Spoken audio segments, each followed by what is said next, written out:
Hey guys, welcome to your next lecture for mutual funds SFM। चलो साहब, हमारा एक लास्ट पॉइंट बचा है इस पर्टिकुलर चैप्टर में, जो मैंने लास्ट लेक्चर में भी डिस्कस करा था कि हम लोग इस लेक्चर में ये पॉइंट पर्टिकुलर डिस्कस करेंगे and then we will move ahead with the remaining question. सही है। फटाफट से हेडिंग दे दो, plans offered by the mutual funds, और एक इस पे काफी इंपॉर्टेंट क्वेश्चन आएगा एग्जामिनेशन के लिए भी। प्लीज काफी अच्छे से ध्यान देना, काफी इंपॉर्टेंट है। Plans offered by the mutual fund,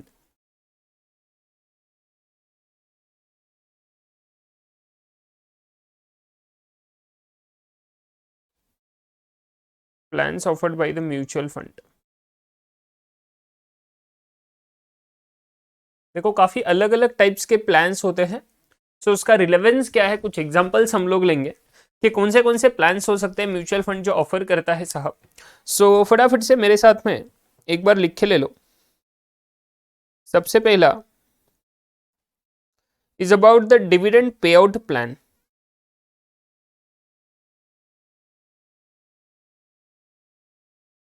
dividend pay out plan एकदम शॉर्ट में मैं आपको इसका मीनिंग बता दूंगा एंड लिख के ले सकते हो आप लोग कि डिविडेंड पे आउट प्लान में नाम से ही समझ में आ रहा है कि साहब डिविडेंड को पे आउट करेंगे। मतलब क्या, सिंपल है, देख लो।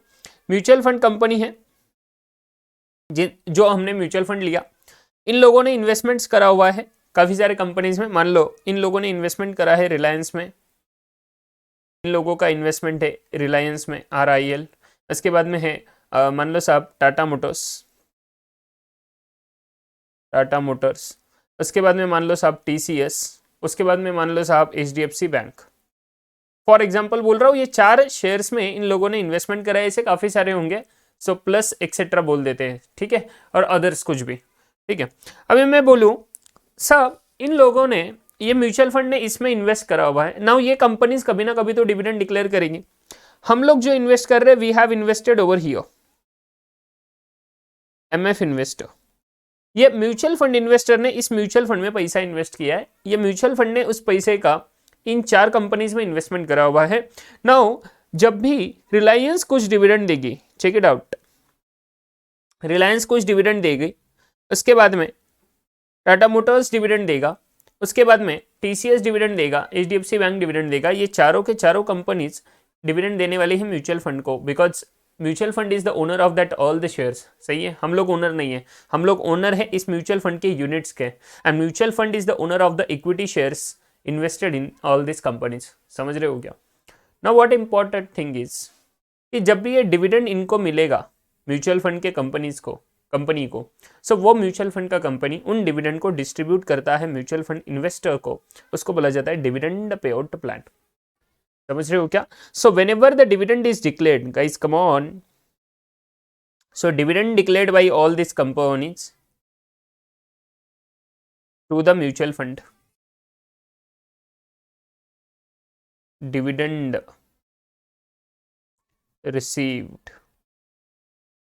Bye mutual fund. सही है, डिविडेंड पेड बोल देता हूं, हम लोगों ने जैसा एरो करा है उस हिसाब से। ये सभी कंपनीज इनको डिविडेंड देगी म्यूचुअल फंड को, and mutual fund will distribute this dividend. Distribute अभी मुझे वर्ड्स में लिखने देने की जरूरत नहीं है क्योंकि डायग्राम बना दिया।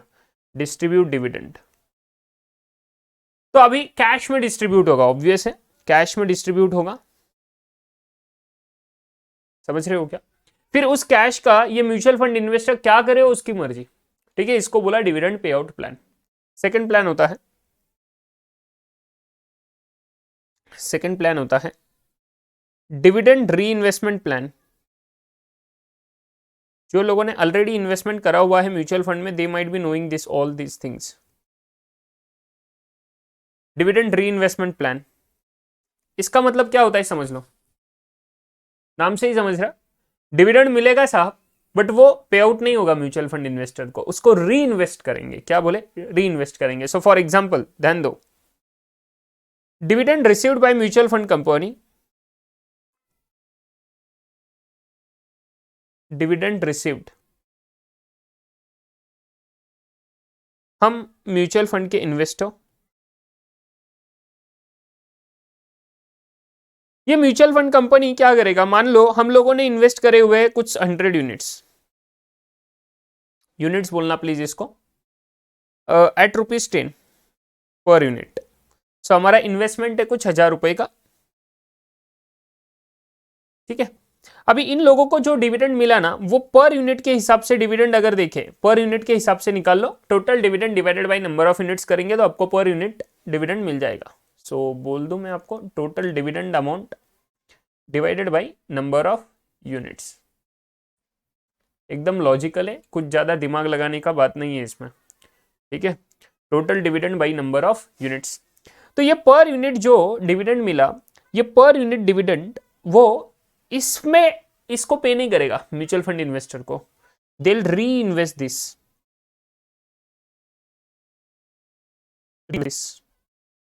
कब री इन्वेस्ट करेंगे? Obviously on the date of dividend, on the date of dividend receipt. और सर अभी मुझे ध्यान देना, थोड़ा दिमाग लगाना कि देख लो साहब, इधर तो ये जो 10 रुपए था जब हमने इन्वेस्ट किया, गाइस कम ऑन, ये जो 10 रुपए था जब हमने इन्वेस्ट किया, तो ये 10 रुपए इसका क्या रहेगा इस दिन का? This would be the NAV.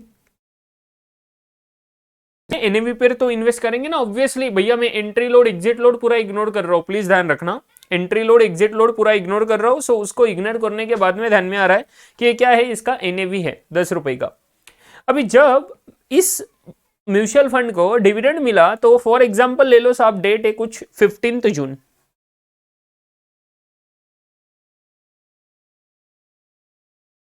तो ये 15 जून के डेट पे जो एनएवी रहेगा, उस एनएवी के हिसाब से ये रीइन्वेस्टमेंट होगा। सो फॉर एग्जांपल अगर मैं देखूं पर यूनिट डिविडेंड मिला है कुछ, for example per unit dividend मिला है कुछ मान लो 5 रुपए, ठीक है। इसके यूनिट्स कितने थे? 100 यूनिट्स थे, तो 100 यूनिट्स इंटू 5 रुपीज का जो डिविडेंड मिला,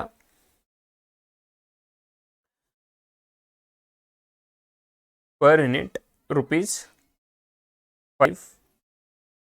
तो इसको टोटल डिविडेंड कितना मिला? एक्चुअली इसके लिए कितना डिविडेंड मिला? 100 rupees into 100 units into 5 rupees, so that is 500। अभी हम लोगों ने देखा कि इस दिन, जिस दिन ये डिविडेंड मिला ना 500 इस इन्वेस्टर के अगेंस्ट का, तो ये 500 रुपीज का 15 जून के दिन एनएवी था पर यूनिट कुछ मान लो सर 15 रुपए। तो क्या होगा, 15 जून को इस 15 रुपए के एनएवी के ऊपर ये 500 रुपए का रीइन्वेस्टमेंट किया जाएगा। सो कितने नंबर ऑफ यूनिट्स बनेंगे मुझे बोलना, ये री इन्वेस्टमेंट के वजह से। री इन्वेस्टमेंट के नंबर ऑफ यूनिट्स कितने हुए? तो 500 divided by 15, and this could be in decimal as well, कोई दिक्कत नहीं है। 33.33, यूनिट्स इस 100 यूनिट्स में ऐड होंगे, ऑब्वियसली लॉजिकल है। तो मतलब डिविडेंड मिलने के पहले ओपनिंग नंबर ऑफ यूनिट्स कितने थे? मेरे पास 100 यूनिट्स थे, बट अभी जो डिविडेंड 500 रुपए मिलने वाला था, ये कैश नहीं मिला, इसको फिर से री इन्वेस्ट कर दिए in the same fund, in the same fund, in the same fund, reinvest this in the same fund. ये ध्यान में रखना, सेम फंड में री इन्वेस्टमेंट होगा, किसी और फंड में नहीं।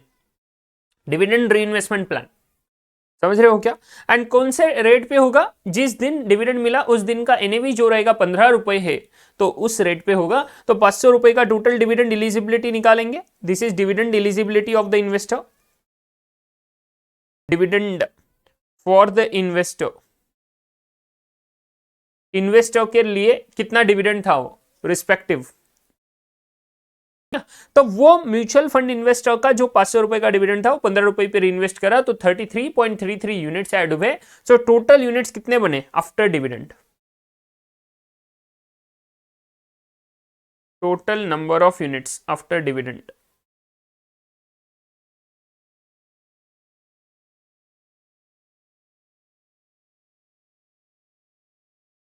लॉजिकल है। 100 पहले थे, 33.33, that is 133.33 units.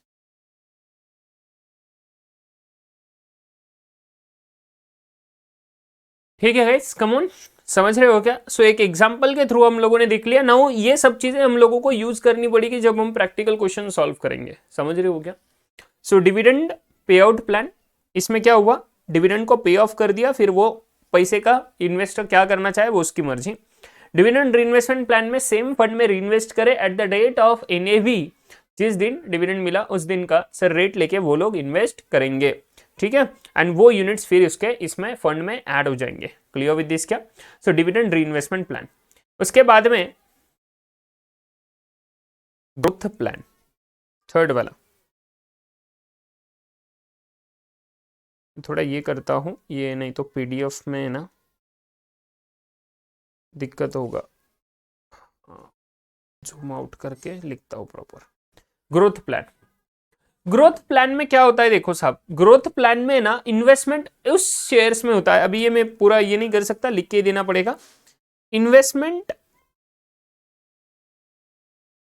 Investment by mutual fund, investment by mutual fund लिख के ले लो मेरे साथ। In the diversified portfolio,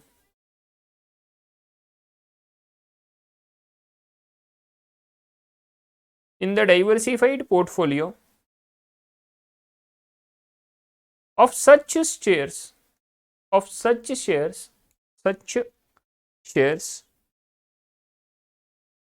which primarily focus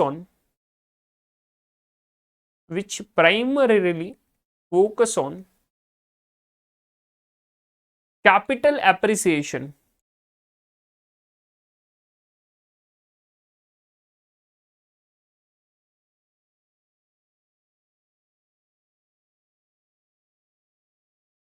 with little or no dividends. एक तो बहुत ही कम डिविडेंड पे करेंगे, नहीं तो साहब डिविडेंड पे ही नहीं करेंगे। ऐसे जो स्टॉक्स होते हैं जो अपने कैपिटल एप्रिसिएशन पे फोकस करते हैं, उन स्टॉक्स में इन्वेस्टमेंट करा जाएगा, वो ये प्लान है growth plan. Guys getting my point? So sir क्या है, आप लोगों ने इंटरमीडिएट में पढ़ा होगा डिविडेंड पॉलिसी का चैप्टर, सही है। डिविडेंड पॉलिसी क्या बोलता है? डिविडेंड पॉलिसी कंपनी के साइड से होता है कि साहब वो लोग कितना डिविडेंड पे करना चाहिए। Getting my point?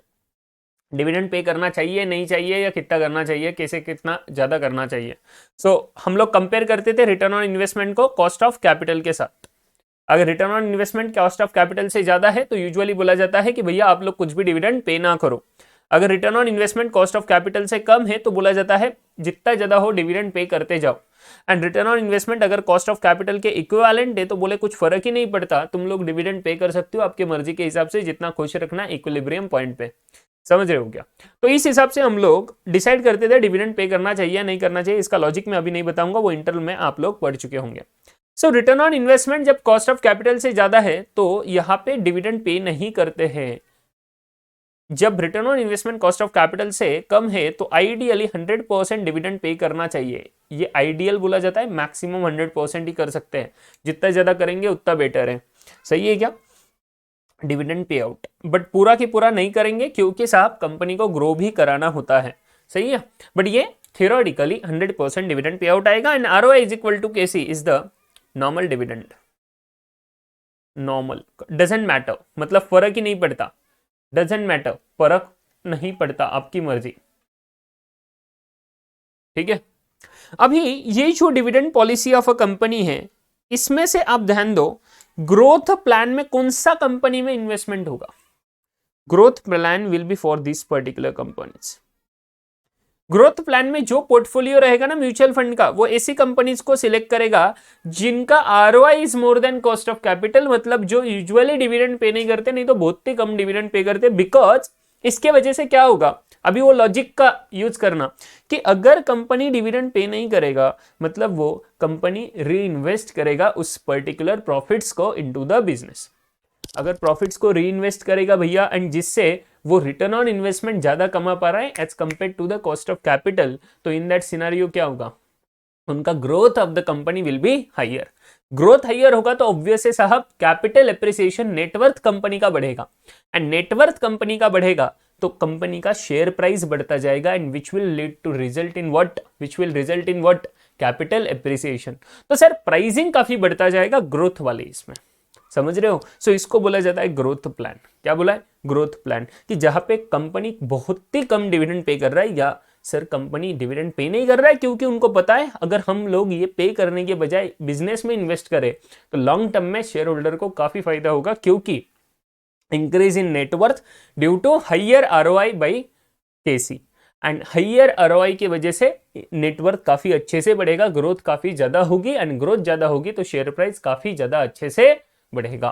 तो अल्टीमेटली सर जो डिविडेंड नहीं मिला उनका कॉम्पेंसेट हो जाएगा एंड काफी ज्यादा फायदा होगा by increase in share price. समझ रहे हो क्या? सो ऐसे कंपनीज में इन्वेस्टमेंट करते हैं कौन? ग्रोथ प्लान वाला म्यूचुअल फंड। ठीक है, उसके बाद में साहब रहता है फोर्थ वन, कुछ एग्जाम्पल के तौर पे दे रहा हूं। फोर्थ वन आप लोगों ने बहुत पॉपुलर है सिस्टमैटिक इन्वेस्टमेंट प्लान, एसआईपी सुना होगा कि साहब किसी को कुछ नहीं पता फिर भी बोलेंगे एसआईपी करना, सिस्टमैटिक इन्वेस्टमेंट प्लान। जैसे ही एसआईपी का नाम दिमाग में आता है सो इतना ही बात समझता है कि एसआईपी बोला मतलब सर हर महीना कुछ कुछ पैसा लगाना है, बाकी वो कहाँ पे लगाना, क्या लगाना, sir all that things we don't know. So SIP का मतलब वही होता है जो आपने अभी सर सोचा होगा आपके दिमाग में। सो मतलब यहां पे जो पैसा है ना, this investment is investment of small amounts on periodic basis. जो बोलता है ना भैया, दो टाइप के बंदे रहते हैं ना, वो बोलता है सबसे पहले एक बंदा है वो बोलता है कि मैं पहले पैसा जमा करूंगा फिर इन्वेस्ट करूंगा। ये बोलता है नहीं, मैं पहले छोटा पैसा हर पीरियड पे जितना सैलरी आएगा उसमें से कुछ सेविंग करके मैं इन्वेस्ट करता जाऊंगा। तो ये वाला जो सेकंड चीज है ना, दिस इज माई एसआईपी। पहले एक्यूमुलेट ना करो, विदाउट एक्यूमुलेशन आप लोग जितना मिलता जा रहा है उसमें से इन्वेस्ट करते जाओ, समझ रहे, on periodic basis, rather than पहले एक्यूमुलेट कर लो देन एक अमाउंट पूरा वन गो में इन्वेस्ट करो। उससे बजाय एसआईपी करो, मतलब हर पीरियड के बेसिस पे, मंथली बेसिस पे कुछ कुछ अमाउंट सर इन्वेस्ट करो। सो लेट से 500 रुपीज इन्वेस्ट करे हर महीना, rather than investing 10,000 after saving entire 10,000 for कुछ मंथ्स के लिए एंड फिर एक ही गो में 10,000 इन्वेस्ट करें। तो आप लोगों ने फिर ये 10,000 के ऊपर जो महीने में आपने सेव किया वहां पे कितना रिटर्न कमाया वो देखना पड़ेगा लॉजिकली। अगर दिमाग लगाए तो यहाँ पे कितना रिटर्न कमा रहे हो, फॉर एग्जाम्पल यहाँ पे कुछ कमा रहे हो 5% क्योंकि एफडी करके रखा है, बट अगर वही यहाँ पे इन्वेस्ट करते तो साहब शायद आप 8% कमा पाते अगर वो उस म्यूचुअल फंड का अप्रोक्सीमेट CAGR या approximate rate of return is 8% for that month.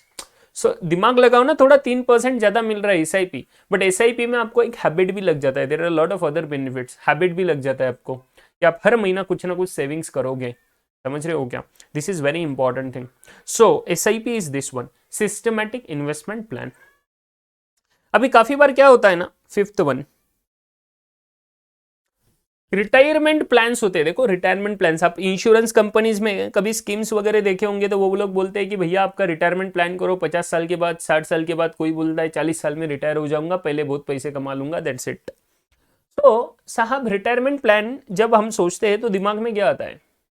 तब दिमाग में आता है कि सर मैं पहले बहुत पैसे कमा लूंगा एंड फिर उस पैसे कमाए हुए से मैं ना हर महीना कुछ ना कुछ यूज कर लूंगा वो मेरे रिटायरमेंट प्लान में। समझ रहे हो क्या? मतलब उसी के बैच पे बैठ के पैसा, सर बैच पे बैठ के मैं जीऊंगा, ऐसा जो हम लोग बोलते हैं ना एकदम नॉर्मल लैंग्वेज में। तो सर ये होता है रिटायरमेंट प्लान कि पहले बहुत सारा पैसा जमा कर लो, सही है, मतलब वन गो में इन्वेस्टमेंट करो, वन गो में इन्वेस्टमेंट करो एंड देन सर जैसे जैसे पीरियोडिक बेसिस पे विड्रॉ करते जाओ, पीरियोडिक बेसिस पे विड्रॉवल, पीरियोडिक विड्रॉवल्स।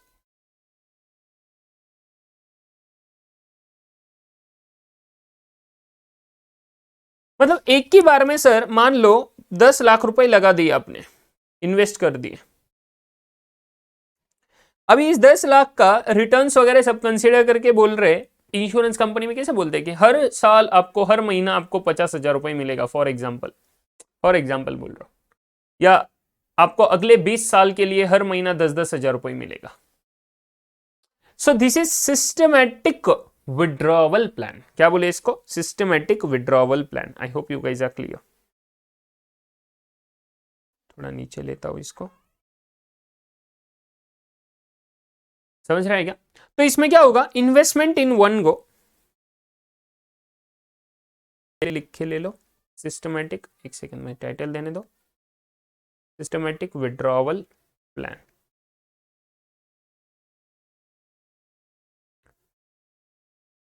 मतलब क्या होगा इसमें, पहले वन गो में इन्वेस्टमेंट होगा पूरा बड़े अमाउंट का, एंड देन पीरियोडिक बेसिस पे उसको विड्रॉ करते जाएंगे, लेट से 10,000 rupees per month.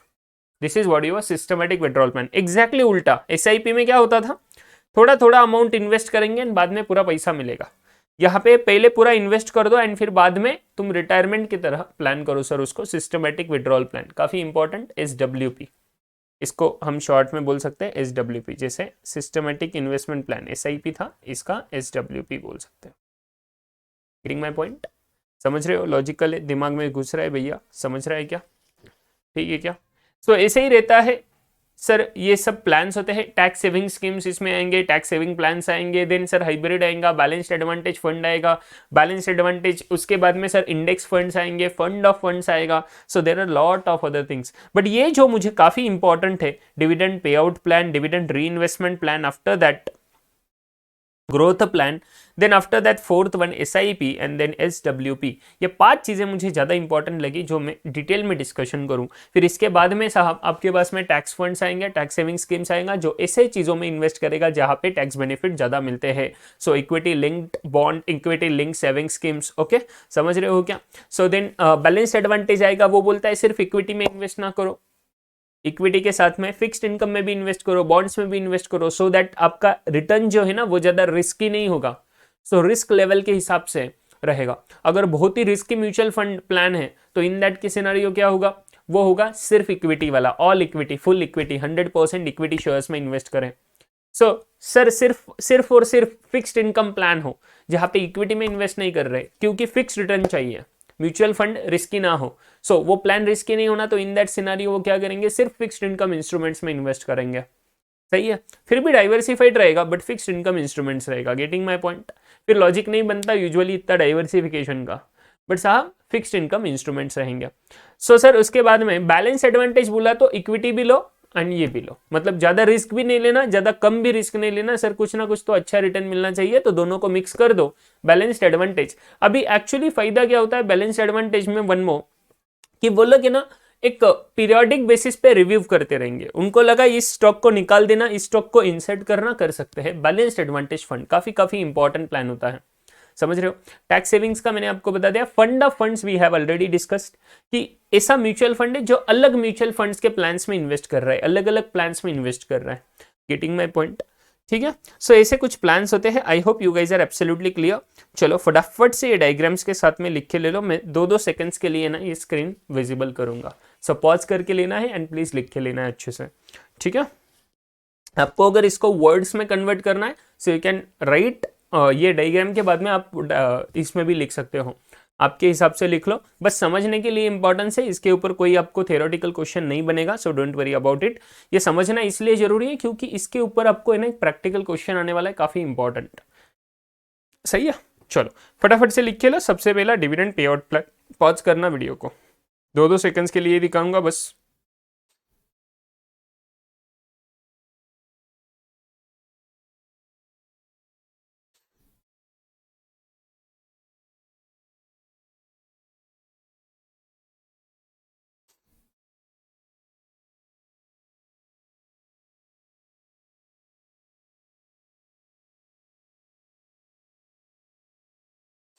Growth plan, SIP,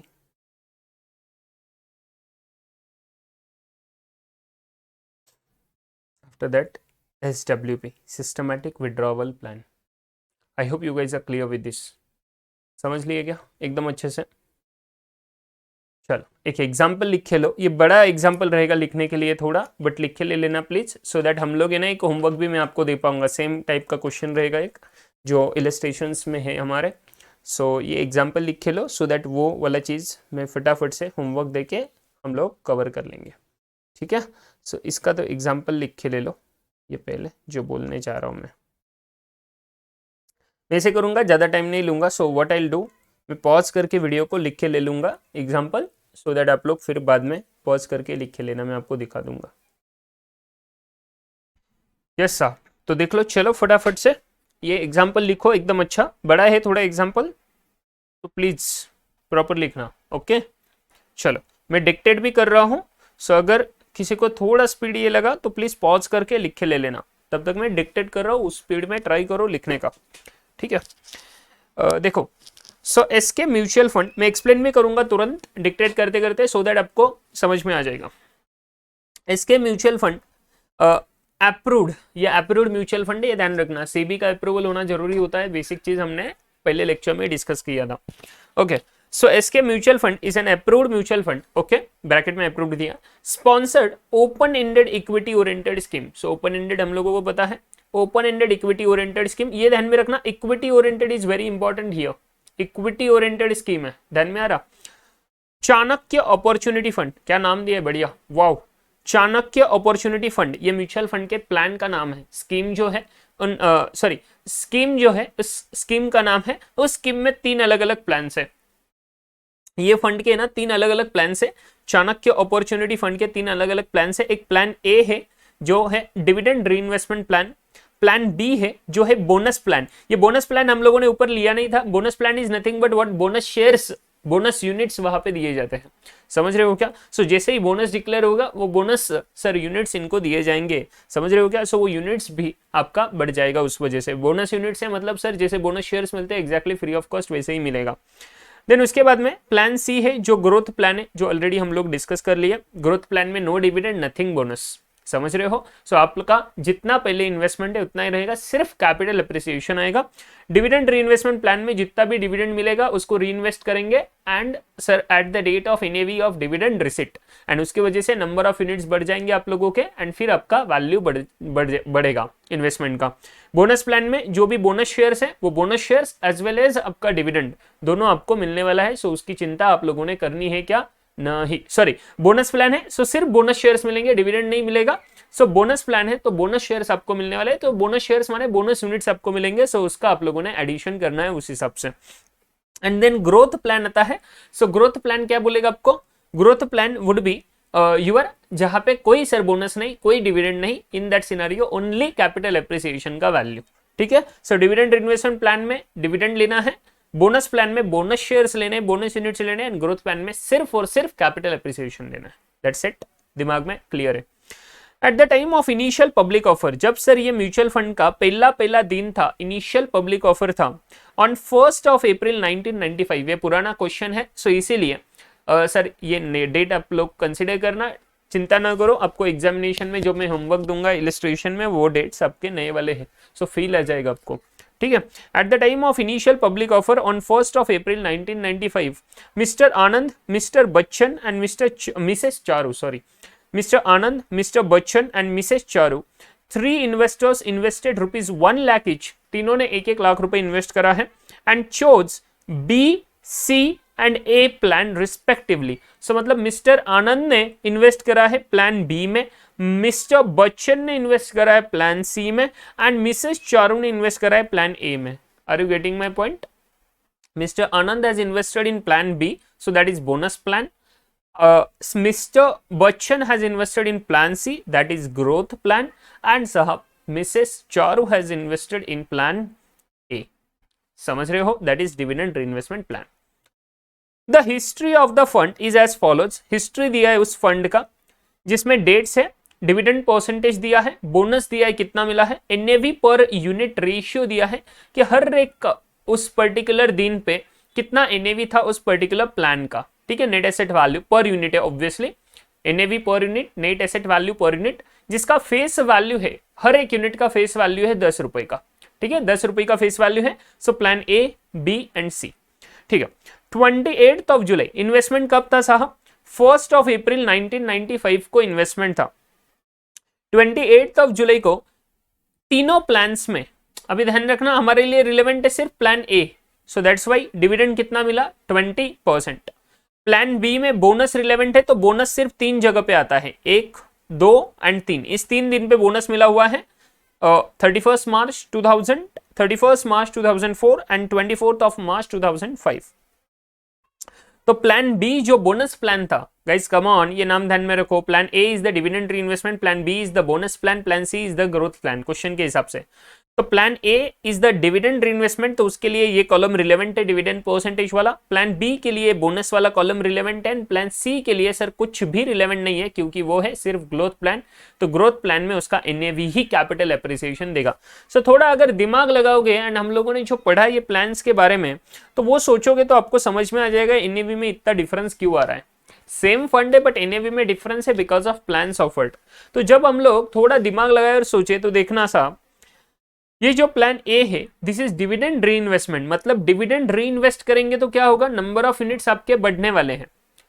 क्या बोला मैंने, नंबर ऑफ यूनिट्स आपके बढ़ने वाले हैं। सो जैसे ही देखना 20% का डिविडेंड डिक्लेयर किया, ज्यादा कुछ एक्सेप्शनल है नहीं, obviously dividend will be always on the face value. So this 20% is on face value, this is not the dividend yield, this is dividend percentage declared. So that is 20% is on the face value, 70% dividend on face value, 40% on face value, 25% on face value, 40% on face value, that's it. थोड़ा देखना, जैसे ही sir बड़ा dividend का amount आता है your NAV has gone down. क्यों? Because साहब उसका वैल्यू तो बढ़ेगा, net worth of the company will increase, but still number of units बहुत ज्यादा एक्सेप्शनली बढ़ रहे, तो आपका पर यूनिट एनएवी कम हो जाएगा। सो 58 का 42 हुआ, बिकॉज यहाँ पे 70% डिविडेंड था रे, 70%, so huge significant amount. So obviously कितना भी नेटवर्थ बढ़ो, ये significant amount is going to reduce your NAV per unit, क्योंकि नंबर ऑफ यूनिट्स काफी बढ़ने वाले हैं अगले डेट पे, अगले डेट के लिए। यहाँ पे 70% डिविडेंड आएगा, सो 70% जो भी डिविडेंड का अमाउंट रहेगा वो इस एनएवी पे री इन्वेस्ट किया जाएगा 58.42 पे, एंड री इन्वेस्ट करके नंबर ऑफ यूनिट्स बढ़ जाएंगे, एंड नंबर ऑफ यूनिट्स बढ़ने की वजह से टोटल वैल्यू जो रहेगा डिवाइडेड बाय बढ़े हुए number of units will reduce your NAV per unit. So थोड़ा सा फर्क पड़ेगा। एक्सेप्शनली देखो 70% था तब भी ज्यादा फर्क पड़ा, तो इससे क्या आप बोल सकते हैं हर बार में ऐसा चीज होने वाला है क्या? नो, लॉजिकल है, क्योंकि नेटवर्थ ऑफ द फंड भी तो बढ़ने ही वाला है ना, नेटवर्थ भी तो बढ़ेगा ना भैया, कैपिटल एप्रिसिएशन तो एनीवेज होने वाला है। बट यहाँ पे क्या हुआ होगा, ये जो डिविडेंड का इंपैक्ट आ रहा है ना नंबर ऑफ यूनिट्स का, that is much larger than what your impact of change in capital appreciation. और कैपिटल एप्रिसिएशन जो हो रहा है उससे कई गुना ज्यादा इंपैक्ट है because of number of units, and that's why sir NAV per unit कम हुआ है। Most probably there is this should be the reason. Then 40% के बाद में बढ़ा नहीं है, सो कैपिटल एप्रिसिएशन ज्यादा रहेगा।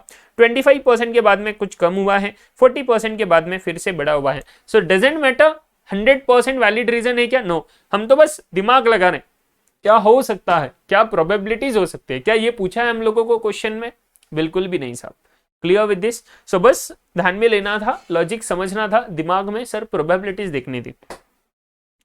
प्लान बी में क्या हुआ, एनएवी था 31.40 से, तो प्लान ए का अगर समराइज करें तो 30.70 का एनएवी था, और इन लोगों ने इन्वेस्ट करा था 1 अप्रैल 1995 पे। उसके बाद में ये प्राइस एनएवी चला गया 53.75 पे, तो ऑब्वियस है there is a capital gain as well. Capital gain हो रहा है 30.70 का 53.75 पे, समझ रहे हो क्या? After that plan B 31.40 is that on 28th of July 1999. After that it has decreased, then again कम हुआ, then again बढ़ा सर, कम हुआ बढ़ा। तो जब से ही बोनस शेयर्स आए, सो बोनस शेयर्स की वजह से देखो मेजर इंपैक्ट आ गया, क्योंकि बोनस रेशियो इज हाई। अभी इस रेशियो को कैसे इंटरप्रेट करें, मतलब आपके पास अगर 4 यूनिट्स है तो उस 4 यूनिट्स के अगेंस्ट आपको एडिशनल 5 यूनिट्स मिलेंगे। This is what the interpretation of 5:4। समझ रहे हो? काफी कंफ्यूजन होता है लोगों को कि सर 5 यूनिट्स रहेंगे तो 4 मिलेंगे, या 4 रहेंगे तो 5 मिलेंगे। So guys come on, 4 units है आपके पास में, तो हर 4 यूनिट्स के पीछे एडिशनल 5 यूनिट्स मिलने वाले हैं। सो अगर आपके पास में 4 म्यूचुअल फंड के यूनिट्स है तो आपके बन जाएंगे 9, 4 प्लस एडिशनल 5 बोनस वाले, तो 9 units you will have. So every 4 units will give you additional 5 units as the bonus. तो इस 5 यूनिट्स के लिए तो कुछ कॉस्ट नहीं लगने वाला, क्योंकि वो फ्री ऑफ कॉस्ट मिलने वाला, बट नंबर ऑफ यूनिट्स तो बढ़ने वाले, काफी अच्छे नंबर्स है। समझ रहे हो गया? सो बिकॉज ऑफ दैट ये इंपैक्ट कुड बी देयर। समझ रहे हो क्या? आफ्टर दैट 1:3 मतलब क्या, एवरी 3 यूनिट्स के अगेंस्ट आपको मिलेगा additional 1 unit as the mutual fund का बोनस।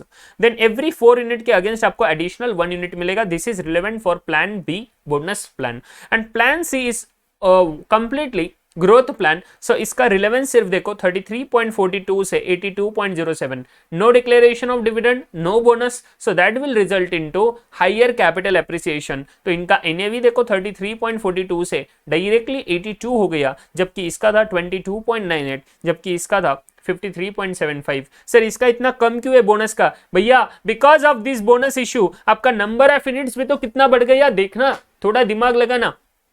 समझ रहे हो क्या?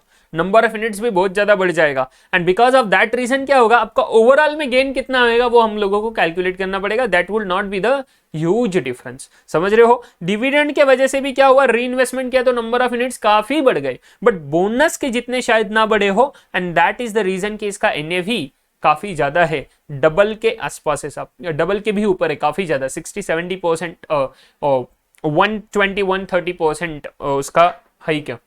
बट सर यहाँ पे तो बोनस भी नहीं, यहाँ पे तो डिविडेंड भी नहीं। So because of that what, जितने नंबर ऑफ यूनिट्स इन्वेस्ट करे उतने ही रहे, बट इनको कैपिटल एप्रिसिएशन तो देना पड़ेगा ना हायर। सो 82.07 उसका वैल्यू ज्यादा बढ़ गया। समझ रहे हो क्या? देन नेक्स्ट क्वेश्चन का पार्ट आता है, ऑन 31st of July, ये वाला लास्ट वाला, 31st of July 2005 all 3 investors redeemed all the balance units. जितने भी इस दिन पे इनके पास में यूनिट्स थे ना, उन सब ने, इन तीनों के तीनों इन्वेस्टर्स ने उस दिन पे सभी के सभी ऑल बैलेंस यूनिट्स को रिडीमिशन कर लिया। मतलब सर मार्केट में बेच दिया या सर रिडीमिशन ले लिया। समझ रहे हो? तो calculate the annual rate of return to each of the investor. So हर एक इन्वेस्टर को कितना एनुअल रेट ऑफ रिटर्न मिला, rate of return but annual, not the entire, क्योंकि ये लोग इन्वेस्ट करे थे 1 अप्रैल 1995 को। समझ रहे हो क्या? 1-1 लाख रुपए, और 1 लाख रुपए इन्वेस्ट करे 10 रुपए के फेस वैल्यू पे। Guys come on, 1 lakh rupees invested at the rate of 10 rupees face value. Sir why 10 rupees? Why not this NAV?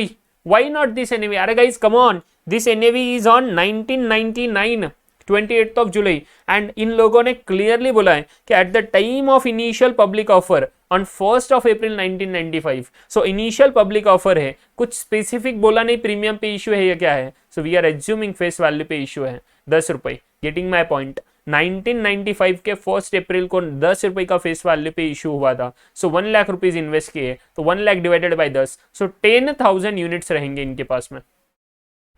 समझ रहे हो? शुरुआत के दिन के 10,000 यूनिट्स। अभी प्लान ए में बिकॉज ऑफ डिविडेंड री इन्वेस्टमेंट वो यूनिट्स बढ़ जाएंगे, प्लान बी में बिकॉज ऑफ बोनस वो यूनिट्स बढ़ जाएंगे, एंड प्लान सी में यूनिट्स कुछ भी नहीं बढ़ेंगे क्योंकि डिविडेंड नहीं, बोनस नहीं, कुछ नहीं, बस capital appreciation. So 10,000 units into this one would be the value as on 31 जुलाई 2005। थोड़ा दिमाग लगा के, लॉजिकली बिजनेस के एंगल से थोड़ा दिमाग लगा के एकदम कॉमन सेंस से सोचना, ठीक है? सो वो क्या बोल रहे हैं, एनुअल रेट ऑफ रिटर्न निकालो। 1 अप्रैल 1995 में इन्वेस्टमेंट किया था, रिडेम्पशन कर रहे हैं 31 जुलाई 2005, मतलब 10 साल के बाद। 10 साल के बाद में सर एक्चुअली पूरे 10 साल भी नहीं हुए, 10 साल के ऊपर भी हुए एक्चुअली। सो 31 मार्च 2005 को 10 ईयर्स कंप्लीट हो जाएंगे। अप्रैल मई जून जुलाई 4 months extra, so 10 years and 4 months. So number of years में देखें सो 10.33 ईयर्स हो जाएंगे approximately. Getting my point? 10.33 years. So हम लोग क्या करेंगे, 10.33 ईयर्स के लिए पूरा रिटर्न निकालेंगे एंड उसको डिवाइड करेंगे 10.33 से, सो that will get the annual rate of return. Sir ये तो दिमाग लगाना बंद कर दिया आपने, कंपाउंड रेट ऑफ रिटर्न क्यों नहीं निकाले? कंपाउंडेड रेट निकालना चाहिए, सिंपल निकाल रहे, यस सिंपल निकाल रहे, ज्यादा दिमाग ना लगाओ, सिंपल निकालो, डिवाइडेड बाय 10.33 कर देना, answer you will get the annual rate of return, average annual rate of return. So that is what your simple average, not the compounded average. Getting my point? कुछ चीजें consider करने के लिए बोली है कि long term capital gain is exempt from the income tax. Okay very good, तब exemption था ना लॉन्ग टर्म एलटीसीजी को, but short term capital gain is subject to the 10% income tax. अभी कोई बोलेगा सर अभी तो शॉर्ट टर्म कैपिटल गेन का टैक्स रेट 15% है, तो सर 10% क्यों? आपको जो एग्जांपल में दिया वो ले लो भैया, एनीवेज क्वेश्चन में आपको कुछ अलग चीजें रहेगी, ठीक है, रह सकती है, कोई दिक्कत नहीं है। रेट चेंज हो जाएगा तो उससे क्या फर्क पड़ता है, calculation process everything will remain same, ठीक है। कैलकुलेशन सिर्फ चेंज होगा बट नंबर चेंज होंगे, अमाउंट चेंज होंगे, बट सर बाकी तो थॉट प्रोसेस पूरा सेम ही रहने वाला। तो STCG subject to 10% income tax, STCG सिर्फ short term capital gain. Sir ये शॉर्ट टर्म कैपिटल गेन को पीरियड कितना कंसीडर करेंगे, तो अगर इनकम टैक्स पढ़े हो अच्छे से तो आपको पता होगा STCG के लिए यूजुअली 12 मंथ्स का पीरियड होता है। कुछ डेट फंड्स के लिए यू हैव बैलेंस्ड के लिए डेट्स के लिए यू हैव 36 मंथ्स का period as well. Debt funds के लिए होता है 36 मंथ्स का, बट साहब इक्विटी ओरिएंटेड फंड्स के लिए 12 मंथ्स का पीरियड होता है। इनकम टैक्स में पड़ा होगा और यहाँ पे क्लियरली बोला है इक्विटी ओरिएंटेड स्कीम है, इसीलिए तो बोला था ना काफी इंपॉर्टेंट क्वेश्चन है एग्जाम के लिए। इसको प्लीज मार्क करके रख देना BER, काफी बढ़िया क्वेश्चन है एग्जाम के लिए ये, ठीक है। समझ गए क्या? अरे समझे क्या? ठीक है। सो इक्विटी ओरिएंटेड है तो सर हम लोगों को इतना समझ जाना है कि 12 मंथ्स का पीरियड लेना है शॉर्ट टर्म कैपिटल गेन के लिए, ठीक है। STT दिया है सिक्योरिटीज ट्रांजैक्शन टैक्स 0.2%, प्लीज ध्यान में रखो 0.2 नहीं है 0.2% है, 0.2% है only on the sale and redemption of the unit. So ये जो 0.2% का STT लगेगा ना, that will be only on 31 जुलाई 2005, ठीक है, बाकी कभी नहीं। एंड एजुकेशन सेस को इग्नोर करने बोले, अच्छी बात है, ignore the education cess. I hope you guys are clear. Question समझ गया होगा, जिसका किसी का लिखने रहा है तो मैं बस 2-2 सेकंड्स के लिए आपको स्क्रीन दिखा रहा हूं, you can write it down, pause करके लिख लेना प्लीज।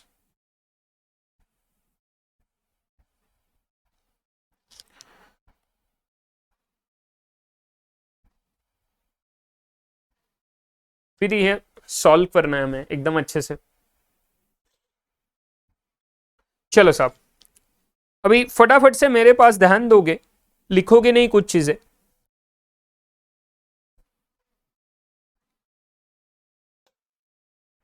मैं आपको एक एक चीज सॉल्व करूंगा। 3 प्लान्स के 3 लोगों के रिटर्न्स निकालने, तो plan A, B, C plan wise जाएंगे एंड रिटर्न्स निकालेंगे, एनुअल रेट ऑफ रिटर्न। तो थोड़ा ध्यान देना, सबसे पहले शुरुआत कर रहा हूं मैं प्लान A के साथ में। Calculation of annual rate of return.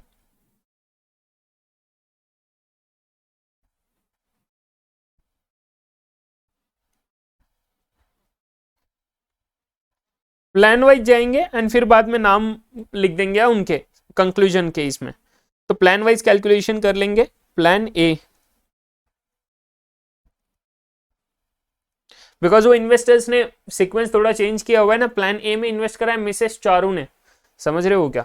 Plan B में इन्वेस्ट करा है मिस्टर आनंद ने, प्लान सी में इन्वेस्ट करा है मिस्टर बच्चन ने।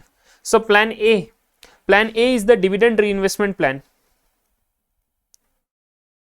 इसी के ब्रैकेट में लिख देंगे बाई मिसेस चारू, नहीं सॉरी हाँ बाई मिसेस चारू। मैं कंफ्यूज हो गया था, ठीक है। सो डिविडेंड इन्वेस्टमेंट प्लान, अभी थोड़ा दिमाग लगा के देखना क्या होगा इधर। साहब हम लोग क्या कर सकते हैं, टेबल में कैलकुलेट कर सकते हैं एंड वी कैन सी कि how many number of units इस डिविडेंड रीइन्वेस्टमेंट करके मिले हुए हैं। तो हम लोगों का दिमाग कहां पे लगना चाहिए, ध्यान देना। हम लोगों को चाहिए एनुअल रेट ऑफ रिटर्न, मतलब हम लोगों को चाहिए कि 31 जुलाई को इसके फंड का वैल्यू कितना था, इन्वेस्टमेंट का वैल्यू कितना था। जो इन्वेस्टमेंट था 1 लाख रुपीज का, उसका वैल्यू कितना हुआ 31 जुलाई 2005 को। बट सर हम लोग ये नहीं बोल सकते कि 1 लाख डिवाइडेड बाई 10 मतलब 10,000 यूनिट्स का इन्वेस्टमेंट था, 10,000 यूनिट्स खरीदी किए थे प्लान ए के, सही है। प्लान ए में कितने यूनिट्स लिए थे, 10,000 यूनिट्स लिए थे, 10 रुपए के फेस वैल्यू पे 1 लाख रुपए इन्वेस्ट करके। बट वो 10,000 यूनिट्स एक्चुअल में 31 जुलाई 2005 को कितने यूनिट्स बन गए, क्योंकि जितना भी डिविडेंड मिला ये 5 बार, तो इसके वजह से नंबर ऑफ यूनिट्स तो बढ़ गए मेरे। तो वो नंबर ऑफ यूनिट्स कितने बढ़े, कितने से बढ़े, वो तो कैलकुलेट करना पड़ेगा ना। And because of that we need to calculate the number of units as on 31 July 2005। Then क्या करेंगे, number of units into this NAV कर लेंगे। सो क्या मिलेगा हम लोगों को, value of the investment by misses Charu in plan A as on 31 जुलाई 2005। समझ रहे हो, पूरा वैल्यू ले ले। बट इस पे हम लोगों को जो भी रिडेम्पशन वैल्यू रहेगा उस पे एक एसटीटी का टैक्स लगने वाला है, securities transaction tax, that is 0.2%। सो वो जो भी वैल्यू रहेगा उसमें से 0.2% का टैक्स का वैल्यू सिक्योरिटीज ट्रांजैक्शन टैक्स हम लोग रिड्यूस कर लेंगे। सो हम लोगों को मिलेगा कि वो टैक्स पे करने के बाद में कितना वैल्यू बना। Getting my point? It's not on profits, it's on value of redemption. Getting my point? So ये 0.2% पूरे के पूरे रिडेम्पशन वैल्यू पे लगेगा। दिमाग लगा के थोड़ा सोचना, इनकम टैक्स में आप लोग पढ़े होंगे, ठीक है। सो 0.2% का वैल्यू वहां से निकाल लेंगे। So total number of units निकालेंगे सबसे पहले, उसके बाद में उसको मल्टीप्लाई करेंगे 53.75 से, and then minus 0.2% of that value हम लोग कर लेंगे। सो हम लोगों को मिलेगा redemption value net of STT, securities transaction tax. After that हम लोगों को शॉर्ट टर्म कैपिटल गेन लेना पड़ेगा, क्योंकि लॉन्ग टर्म कैपिटल गेन तो एग्जेम्प्ट है, तो उसकी कोई चिंता ही नहीं है, but short term capital gain कुछ है क्या, वो हम लोगों को देखना पड़ेगा। सो साहब, शॉर्ट टर्म कैपिटल गेन मतलब हम लोग रिडीम कर रहे हैं 31 जुलाई 2005 को। सो 31 जुलाई 2005 के पहले, इसके पहले वाले 12 महीने, मतलब साहब 1 अगस्त 2004 से लेके 31 जुलाई 2005 में जो भी equity oriented mutual funds, equity oriented scheme है ना, सो जो भी म्यूचुअल फंड के यूनिट्स परचेस किए होंगे कब, 31 जुलाई 2005 से पहले वाले 12 महीने, मतलब 1 अगस्त 2004 से लेके 31 जुलाई 2005 तक जितने भी म्यूचुअल फंड के यूनिट्स ऐड हुए होंगे, परचेस किए होंगे, बोनस मिला होगा, every units will be having the period of holding of less than 12 months. So देखना साहब, वो पीरियड में 1 अगस्त 2004 के बाद कौन सा यूनिट्स मिल रहा है क्या? देखो 31 मार्च 2004, बट 24 मार्च 2005 पे कुछ यूनिट्स ऐड हो रहे हैं। भले ही सर वो डिविडेंड री इन्वेस्टमेंट है, बट ऐड तो हो रहे नंबर ऑफ यूनिट्स, उसका पीरियड ऑफ होल्डिंग, ये 40% डिविडेंड जो मिला, उसका जितना भी नंबर ऑफ यूनिट्स यहाँ पे री इन्वेस्ट करके मिले होंगे, वो नंबर ऑफ यूनिट्स साहब यहाँ पे रिडेम्पशन हो गए, जिनका period of holding was lower than 12 months. तो उस नंबर ऑफ यूनिट्स के लिए जितना भी मेरा वैल्यू रहेगा कैपिटल एप्रिसिएशन का, that is what your 53.75 minus 48.10। Getting my point? So वो यूनिट्स का कॉस्ट ऑफ एक्विजिशन कितना रहेगा? 48.10। मुझे फील आ रहा है जैसे मैं टैक्स पढ़ा रहा हूं आप लोगों को। सो 48.10 would be the cost of acquisition for that additional 40% dividend reinvestment के यूनिट्स, एंड उसका redemption value will be 53.75। Since ज्यादा है तो कैपिटल एप्रिसिएशन, कैपिटल गेन आएगा, and period of holding lower than 12 months, तो शॉर्ट टर्म कैपिटल गेन आएगा। सो 53.75 minus 48.10 into that number of units, कौन सा, जो ये 40% रीइन्वेस्टेड के आए, उतने ही नंबर ऑफ यूनिट्स, तो वो जो टोटल आएगा that will B short term capital gain, और उसके ऊपर हम लोगों को 10% टैक्स लगने वाला है। तो ये टैक्स का कॉस्ट भी हम लोगों को उस वैल्यू से कम करना पड़ेगा। Getting my point? जो भी मेरा total redemption value net of STT हुआ 0.2%, उसमें से वो टैक्स का कॉस्ट भी मेरा कम हो जाएगा, and then I will get the final value of my investment, and minus 1 lakh करेंगे, देन वो एंड वैल्यू जो मिला माइनस इनिशियल वैल्यू 1 लाख, तो मिलेगा टोटल गेन। बट ये पूरा की पूरा गेन मुझे कितने साल में हुआ? 10.33 ईयर्स। 10.33 ईयर्स, 10 साल कैसे? 1 अप्रैल 1995 से लेके 31 जुलाई 2005। सो 10 साल प्लस 4 महीना, 4 months equivalent to 0.33 years, 4 divided by 12, समझे? सो 10.33 ईयर्स, वो जो भी टोटल गेन मिला डिवाइडेड बाय 10.33 ईयर्स करेंगे, so will get the value of what my per annum return. So end value minus beginning value करेंगे, so total gain मिल जाएगा, divided by beginning value करेंगे, सो हम लोगों को परसेंटेज मिल जाएगा, but that percentage will be for, percentage gain will be for 10.33 years, so divided by 10.33 years करेंगे, so we'll get the per annum return. Are you getting my point? अगर किसी को कुछ कंफ्यूजन हुआ होगा, बिकॉज मैंने लिखा कुछ नहीं है, मैंने सिर्फ नंबर्स दिखाए, मैंने सिर्फ थॉट प्रोसेस डेवलप किया, मैंने सिर्फ आपको समझाया कि कैसे इस क्वेश्चन को सॉल्व करना है प्लान ए के लिए। अगर किसी को कुछ समझा हो ना, तो guys please please please pause करो अभी वीडियो को, एंड प्लान ए का आंसर ड्राफ्ट में आप कैलकुलेशन कर लो। समझ रहे हो क्या? ड्राफ्ट में थोड़ा दिमाग लगा के करोगे, आई स्वेयर गाइस बहुत ज्यादा फायदा होगा आपको। समझ रहे हो? मैं इस चीज पे भरोसा रखता हूँ कि समझ के लो, ट्राई करो अपने एंड पे, एंड देन कंपेयर करो। Don't go with the answer, please, never. समझ रहे हो? ठीक है, ट्राई करना प्लीज प्लान ए का आंसर ड्राफ्ट लेवल पे करना, भले ही आपके इस प्राइमरी नोटबुक में मत करना, ठीक है? नहीं तो वो अच्छा फील नहीं होता, सब काटना पड़े कुछ तो ऐसा हो जाए। सो रफ करने के बजाय फिर बाद में ड्राफ्ट कर लो, एंड बाद में मैं दिखा के दूंगा, तो उस फॉर्मेट में तुम लोग प्राइमरी नोटबुक में, मेन नोटबुक में लिख के ले लेना, ठीक है? Now I am going to solve it. Dividend reinvestment plan. So मुझे नंबर ऑफ यूनिट्स निकालने हैं सबसे पहले, तो मैं एक थोड़ा सा टेबल बना दूंगा क्योंकि 5 रोज मेरे आने वाले हैं, यहाँ पे 5 बार डिविडेंड मिला हुआ है। सो मैं ये कर लेता हूँ उस हिसाब से। डेट, इस डेट पे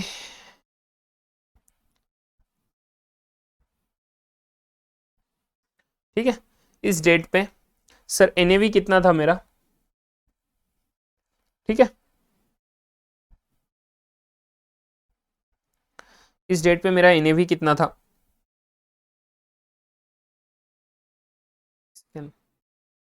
ठीक है।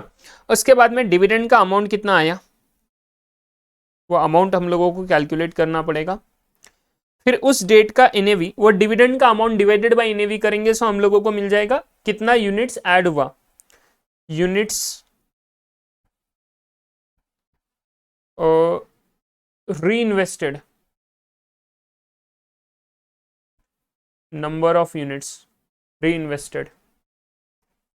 रुको यार, थोड़ा प्रॉपर लिखेंगे, number of units through reinvestment ऐसा लिखेंगे।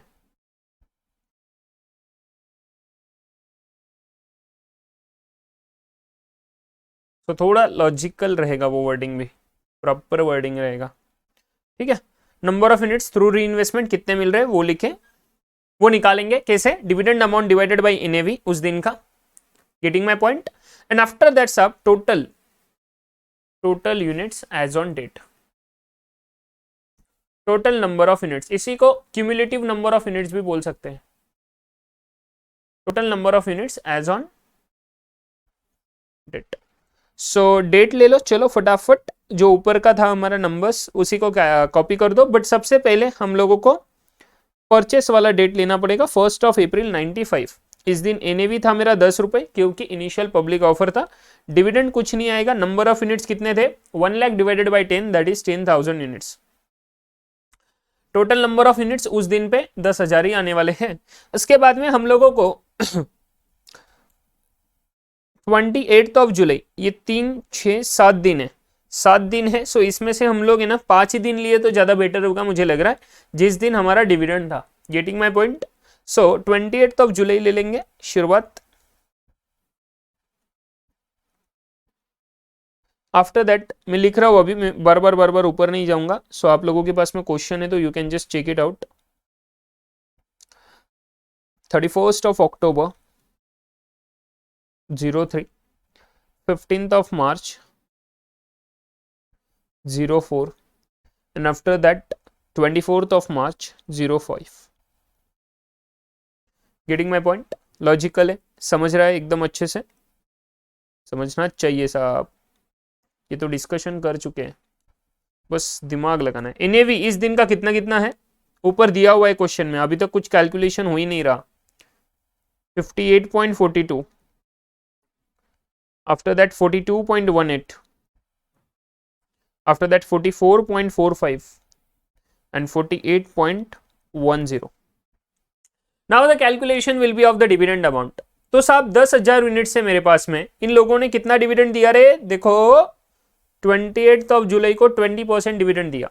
सो 10 रुपए का फेस वैल्यू पे 20% निकालो, मतलब 2 रुपए का डिविडेंड मिला। 2 रुपए का dividend for how much number of units, that is 10,000 units. So 10 rupees into 20%, 2 रुपए फॉर 10,000 यूनिट्स। ये मेरा कैलकुलेशन बना and will give me 20K। समझ रहे हो क्या, 20,000 रुपए का डिविडेंड। सो 20,000 रुपए divided by 30.7, 20,000 divided by 30.7, so this will give us 651.47। ये एडिशनल यूनिट्स मुझे मिलेंगे, ठीक है। ये 20,000 रुपए से एडिशनल यूनिट्स कितने मिले, 651.47, rounded off up to 2 decimals. So 10,000 में ये एडिशनल यूनिट्स आए तो कितना बना, 10,651.47।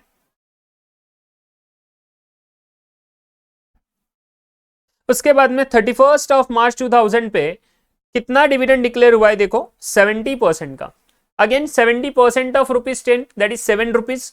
7 rupees against how many number of units? 10,000 नहीं भैया, नाउ नंबर ऑफ यूनिट्स आपके पास में इतने हैं, तो आपको डिविडेंड भी तो इस 651 पे भी तो डिविडेंड मिलेगा ना इसके बाद में।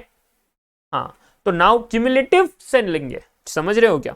सो 10 इंटू 70% इंटू 10,651.47, सो इसका वैल्यू कितना बनेगा रे?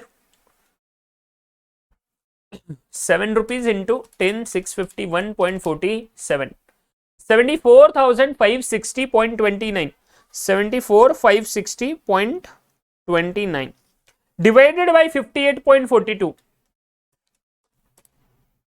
1276.28, 1276.28। आई होप अभी आपको समझ गया होगा। तो ये एडिशनल यूनिट्स नाउ इन 10,651.47, 11,927.75। ठीक है, नाउ ऐसे ही कैलकुलेशन करते जाओ। आगे कितना डिविडेंड मिला है? 40%। सो 40% ऑफ ₹10, 4 रुपए, 4 रुपए फॉर 11,927.75। सो ये मिला 47,711, 47,711। अभी मैं पूरा कैलकुलेशन नहीं लिखता हूं, नहीं तो वहां पे खिचड़ी हो जाएगा। 47,711 डिवाइडेड बाई 42.18, 42.18, सो ये मिलेगा 1131.13। ये additional number of units into ये ऐड कर दो प्लस 11,927.75, सो ये हुआ 13,058.88। ठीक है, अगेन साहब जो आगे डिविडेंड मिला है 15 मार्च पे कितना मिला है? ओ 25%, सो 2.5 रुपीज, 2.5 इंटू 13,058, ये हुआ आपका 32,647.19 divided by 44.45, 734.47 plus 13,058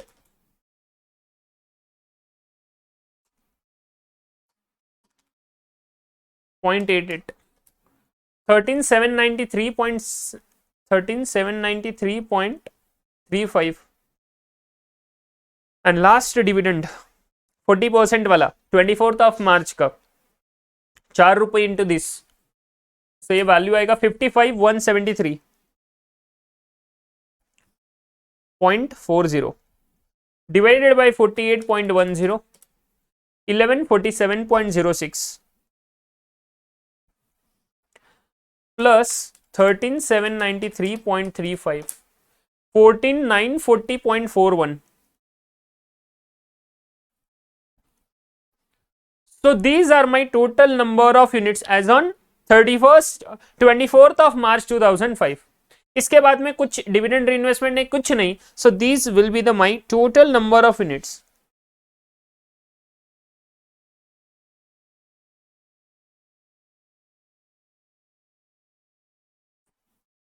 as on 31st of जुलाई 2005। रिडेमिशन डेट पे कितने नंबर ऑफ यूनिट्स रहेंगे? 14,940.41। समझ में आया? कुछ ज्यादा डिफिकल्ट नहीं था, एक बार रिवाइज करवा रहा हूँ, फटाफट से ध्यान दो। क्या हुआ इस दिन पे, इस 5 दिन पे हम लोगों को डिविडेंड मिला। सो इस दिन का एनएवी देखा, डिविडेंड कितना मिला? सो टोटल 10,000 यूनिट्स थे उस दिन के पहले, 10,000 यूनिट्स थे उस दिन के डिविडेंड मिलने के पहले। वो 10,000 यूनिट्स को इस 10,000 यूनिट्स के अगेंस्ट कुछ डिविडेंड मिला। कितना डिविडेंड मिला? 20% मिला।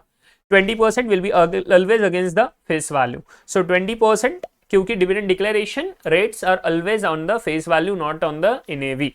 समझ रहे हो? So 20% of 10 that is 2 rupees, 2 rupees for this number of units. 10,000 तो 20,000 रुपए का डिविडेंड मिला। 20,000 रुपए का डिविडेंड इन्वेस्ट किया 30.7 के एनएवी पे। सो नंबर ऑफ यूनिट्स बनेंगे 20,000 by this, that is 651। So ये टोटल यूनिट्स एडिशनल यूनिट्स है। So 10,000 plus this one will become my total units as on this particular date. अगला डिविडेंड जो भी मिलेगा वो पूरे के पूरे इन नंबर ऑफ यूनिट्स के लिए मिलेगा। उसके आगे जो मिलेगा वो पूरे के पूरे इतने नंबर ऑफ यूनिट्स के लिए मिलेगा। एंड उस हिसाब से हमारे टोटल नंबर ऑफ यूनिट्स बन जाएंगे 14,940.41। ठीक है ना, इससे काम नहीं बनेगा। नाउ आगे हमारा रिडेमिशन वैल्यू निकालना है। So redemption value, redemption price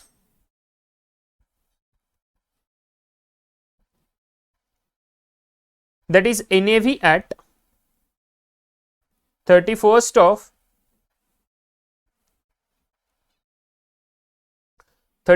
of जुलाई 2005।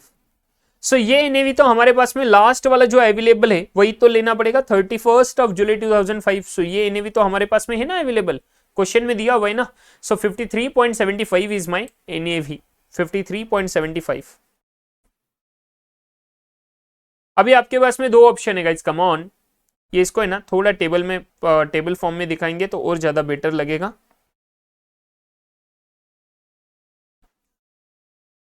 53.75। एक ऑप्शन है कि डायरेक्ट इसको नंबर ऑफ यूनिट्स कर लो एंड फिर उसके बाद में 0.2% का लेस कर दो and short term capital gain less कर दो।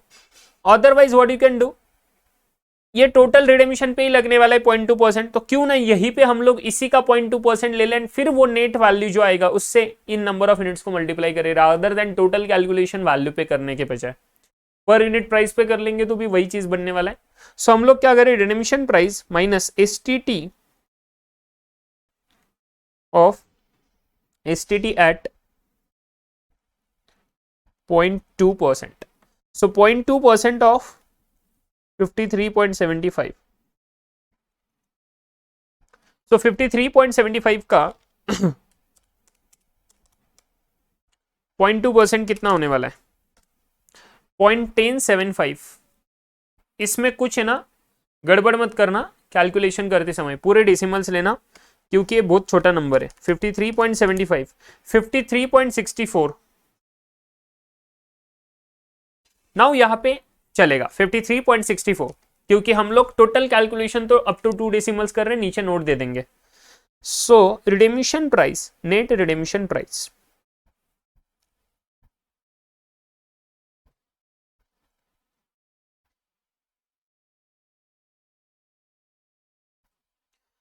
उसके बाद में into number of units redeemed,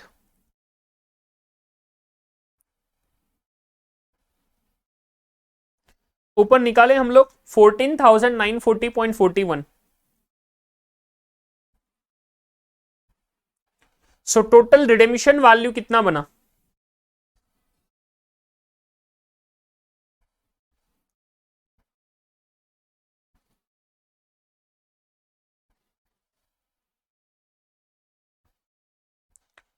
करो मल्टीप्लीकेशन,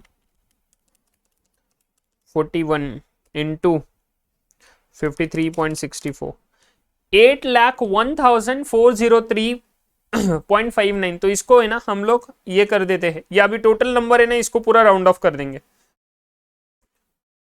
404। कुछ फर्क नहीं पड़ेगा, आधे पैसे का क्या फर्क पड़ने वाला 8 लाख रुपए के पीछे, है ना materiality. Total redemption value 8,01,404। But इसमें से हम लोगों को short term capital gain tax लगने वाला है। शॉर्ट टर्म एसटीसीजी लिख दूं क्या, रुको पहला है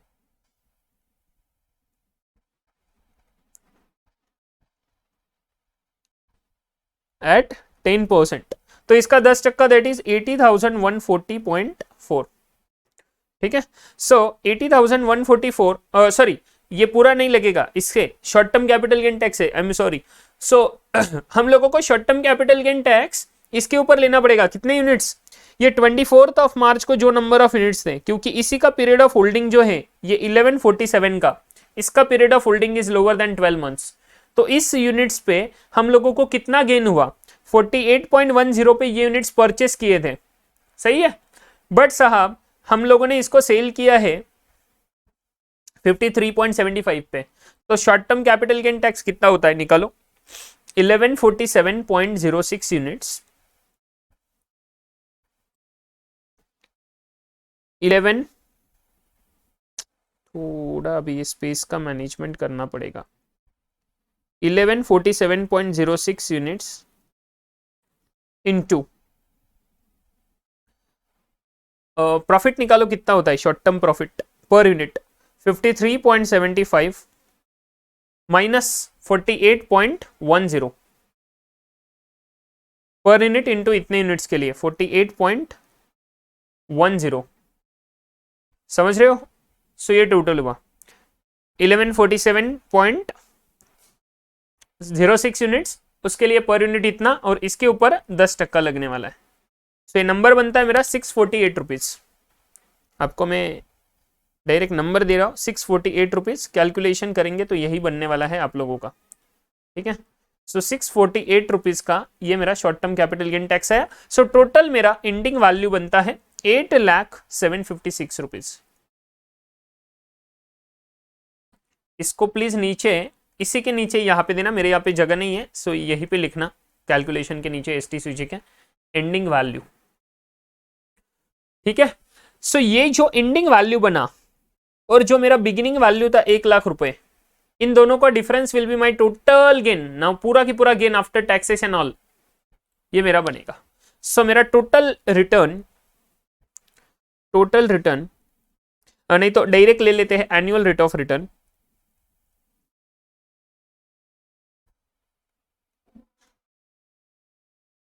would be ending value minus beginning value, ये तो बन जाएगा मेरा टोटल 10.33 ईयर्स का, 10.33 ईयर्स का रिटर्न इन वैल्यू। इसको डिवाइडेड बाय बिगिनिंग वैल्यू करेंगे तो हम लोगों को परसेंटेज मिल जाएगा, बट इनटू 100 करके, तो ये परसेंटेज मिल गया। बट इस परसेंटेज को हम लोगों को एनुअल करना, सो 1 डिवाइडेड बाय पीरियड, सही है, 1 divided by period. So ending value अभी बस नंबर्स पुट करने हैं इसमें। एंडिंग वैल्यू कितना है 8,0756 minus 1,00,000 divided by 1,00,000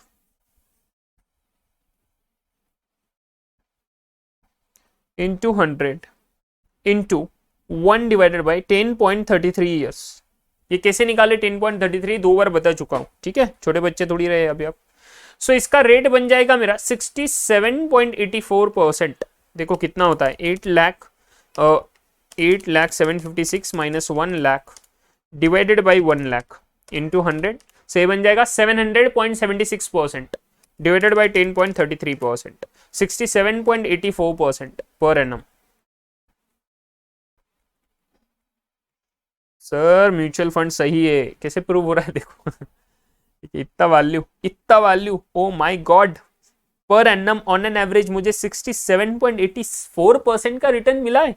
oh my God, ये हुआ मेरा पहले प्लान ए का कैलकुलेशन। ये सिर्फ प्लान ए का हुआ भैया, ऐसे ही प्लान बी का करना है, प्लान सी का करना है। सो चलो प्लान ए का इज डन। अगर किसी का कैलकुलेशन रहा होगा तो प्लीज लिख के ले लो, मैं आपको दिखा रहा हूँ ये चीज, ठीक है। पॉज करना वीडियो को एंड फिर लिखना।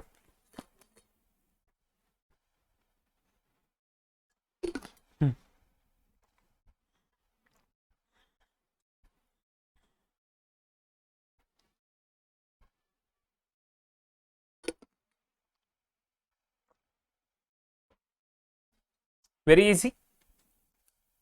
इसी में थोड़ा टेबल वगैरह था, बोनस में तो कुछ टेबल नहीं आएगा, शॉर्ट कैलकुलेशन होगा, देखना।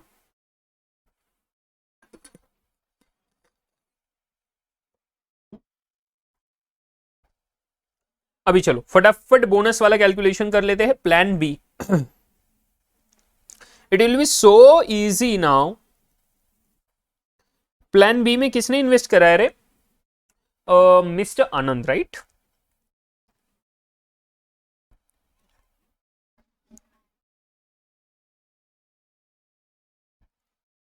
सो प्लान बी में उनके नंबर ऑफ यूनिट्स निकालने हम लोगों को एज ऑन रिडेम्पशन डेट।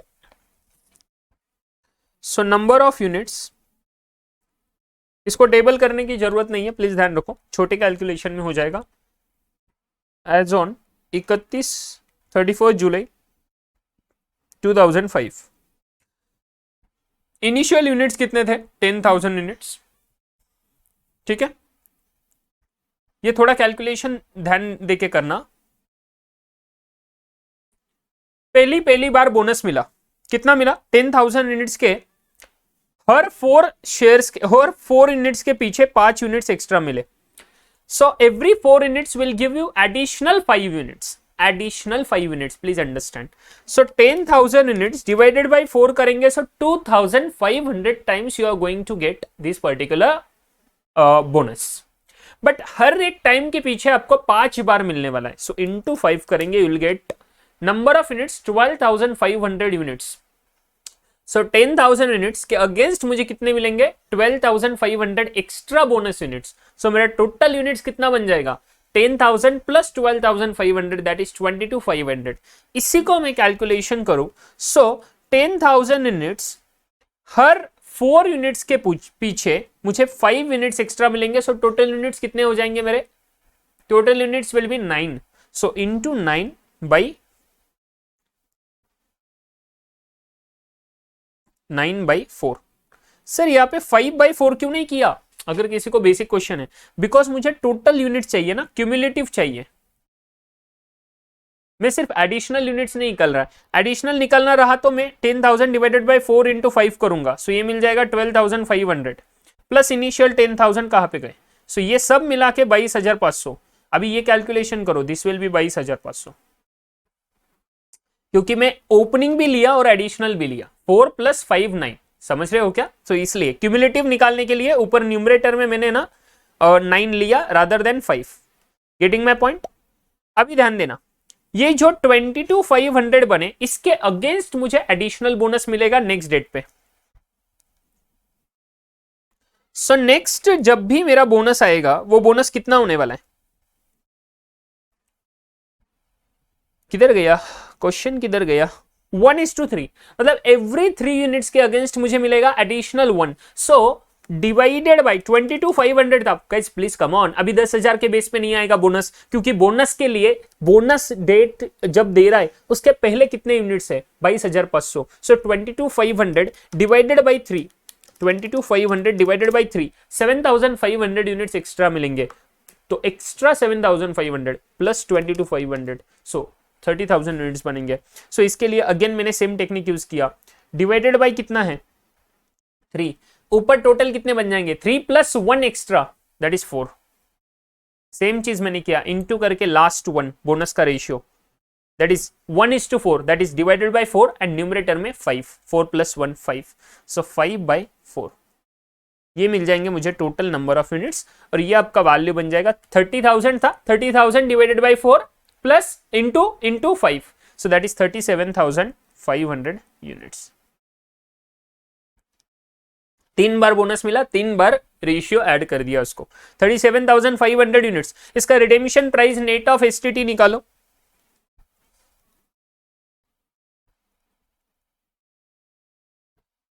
एक सेकंड में चार्ज को लगा रहा हूं। रिडेमिशन प्राइस नेट ऑफ एसटीटी, इसका एनएवी लेना, प्लान ए का मत लेना, प्लान बी का एनएवी लेना।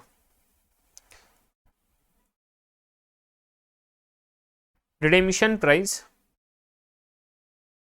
नेट ऑफ एसटीटी, अभी ये शॉर्टकट में दिखा रहा होगा, प्लीज ध्यान रखना, वो टेबल वगैरह नहीं बनाते बैठूंगा अभी। Redemption price net of STT, redemption price कितना है, मतलब एनएवी कितना है? 22.98 लास्ट डेट पे,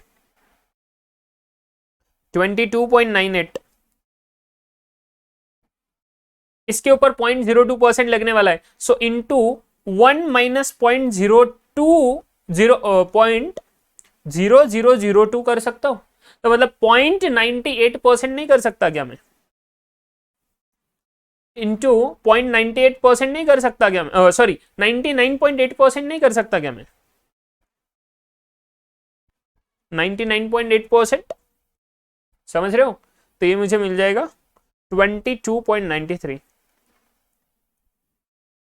अभी इस पे वैल्यू ले लो, रिडेमिशन वैल्यू,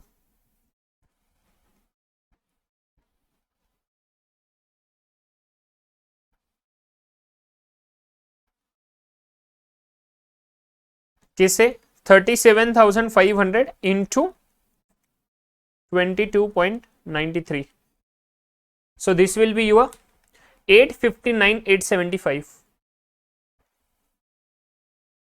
अगर कभी कैलकुलेशन में प्लस और माइनस हो जाए तो प्लीज एडजस्ट कर लेना आप लोग, कभी होगा तो नहीं ऐसा, यूजुअली एक आधे बार हो सकता है। Minus short term capital gain, again क्यों आया शॉर्ट टर्म कैपिटल गेन? क्योंकि दिमाग लगाओ, देखो इधर लास्ट वाला जो बोनस मिला किधर गया? वो 24 मार्च को है, ये जो बोनस शेयर्स मिले ना लास्ट वाले 1:4, ये 24 मार्च को मिले।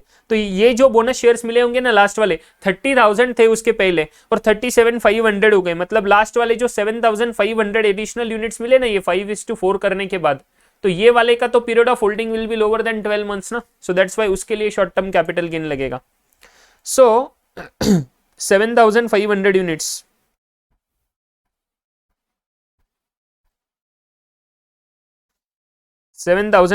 अभी यहाँ पे ना काफी इंपॉर्टेंट चीज आने वाला है, इनटू इसका रिडेम्पशन कितने रुपए पे होने वाला है, 22 पॉइंट लास्ट वाला वैल्यू 22.98 माइनस 19.95 करना चाहिए क्या नहीं करना चाहिए, थोड़ा दिमाग लगाना। अगर किसी ने इनकम टैक्स ठीक से पढ़ा होगा तो वो दिमाग लगाएगा और बोलेगा सर नहीं करना चाहिए, क्यों, क्योंकि सर ये बोनस शेयर्स है, सर बोनस शेयर से फ्री ऑफ कॉस्ट मिले, and cost of acquisition of bonus shares in income tax is nil, zero. So ये 19.95 तो मिला ही नहीं है, कहां पे मेरे हाथ से पैसा गया, तो कॉस्ट ऑफ एक्विजिशन इज नील, तो बोनस शेयर का कॉस्ट ऑफ एक्विजिशन नील आएगा, will not be difference. So total 22.98 would be my short term capital gain per unit for all दो 7,500 यूनिट्स। समझ रहा है क्या? सो यहां पे नोट लिख के लेना पड़ेगा, 22.98 माइनस जीरो, और ये जीरो क्यों है इसके नीचे ही लिख के लेना पड़ेगा, cost of acquisition of bonus shares is नील।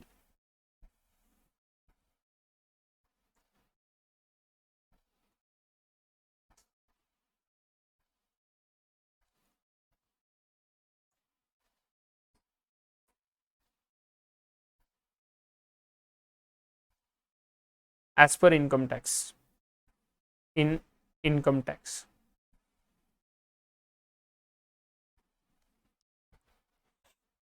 समझ रहे हो क्या? Getting my point? Very very very very important one. And फिर ये टोटल 22.98 इंटू 7,500 यूनिट्स इंटू 10% का मेरा कैपिटल गेन रेट, सो ये मेरा नंबर बनेगा 17,235। सो ये मेरा टैक्स गया, short term capital gain tax, ठीक है। सो ये मेरा टोटल टोटल एंडिंग वैल्यू कितना बना,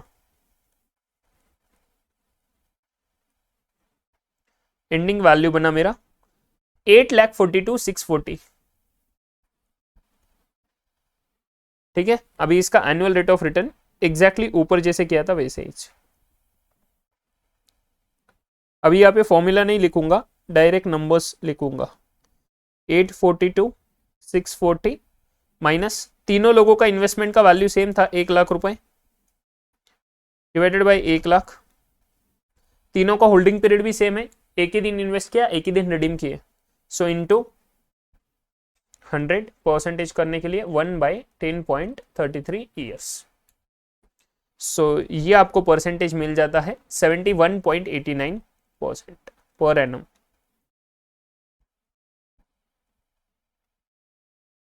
ठीक है, ये हुआ annual rate of return plan B के केस में। And now plan C,